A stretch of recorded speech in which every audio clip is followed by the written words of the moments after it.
So we were talking about how big the world is and how small the world is. And have I convinced you that the world is a small place? Mm-hmm. And have I convinced you that the world's a big place? Yes. Okay. So if you take that to the next level, if you look at what happened in this world in the last 500 years, for a really long period of time, you might remember this from history class, most places in the world kind of operated the same way. We had small groups of people who figured out that they didn't really have to travel because people could specialize in hunting, and somebody could be a doctor.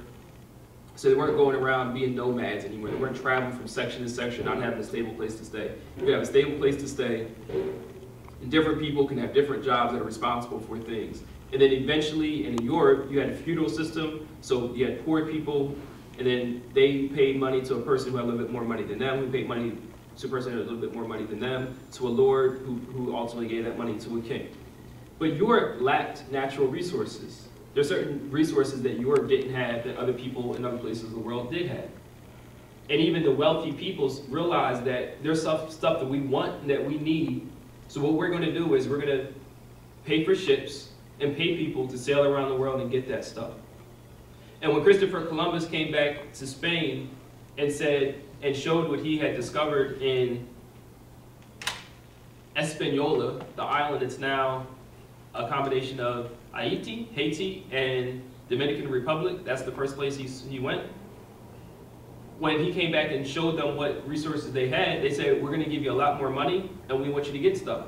And he planted the flag of Spain there and said, you people, you Native Americans that live here, you are savages.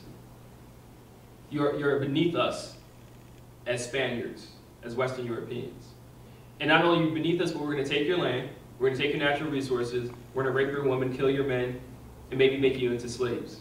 Well, a lot of them, they weren't very good slaves, so they ended up getting a lot of slaves from West Africa. And if you look at the course of history, what happened is, when European countries, France, Germany, the Netherlands, England, Spain, went to Africa, they didn't say, can we buy some of your stuff because we need it? They said, give us your stuff or we'll kill you. Give us your stuff or we'll kill you. And for the next 500 years, in most of what's known as sub-Saharan Africa, so the part of Africa that's under the Sahara Desert or west of the Sahara Desert, the governments of those countries ran the governments of those countries. So in the 1800s, for the entire 19th century, and for most of the 20th century, in most countries, Ghana, South Africa, Nigeria, and almost any country that you can name, again, that's not Sahara, that's part of the Sahara Desert, was operated and ran by a European country.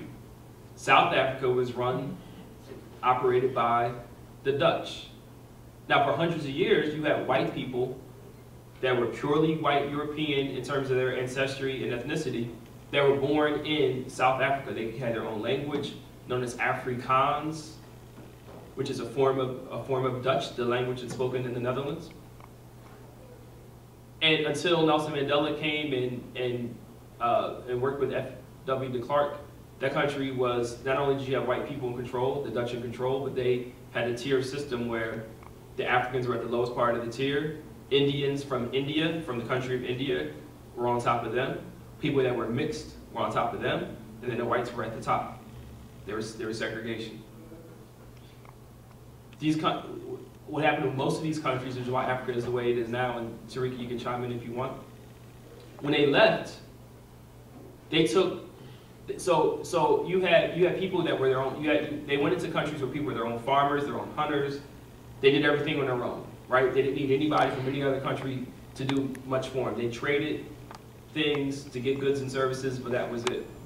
When they left, when the Europeans left, they left a group of people that they never taught intentionally how to farm, how to run a government, how to run a business, how to build a home. They intentionally didn't teach them those things because they didn't want them to know it, because they didn't want them to be independent. They wanted them, the Africans that were there, the tribal people that were there, to be dependent on the government to take care of those things for them.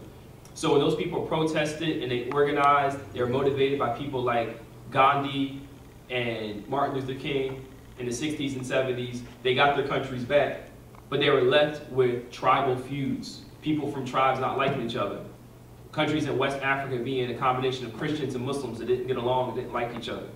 So when you think of Africa now as being a poor continent, a continent of poor people, a continent where a lot of young people still think you have lions and animals just running around wild, which isn't the case because there are plenty of cities and business people and entrepreneurs and musicians and all sorts of things that go on in Africa. It's a combination of poverty and middle class people. But those things happen because of the imperialism, which is the word for all of this, the idea of one country coming into another country, taking it over, and then leaving.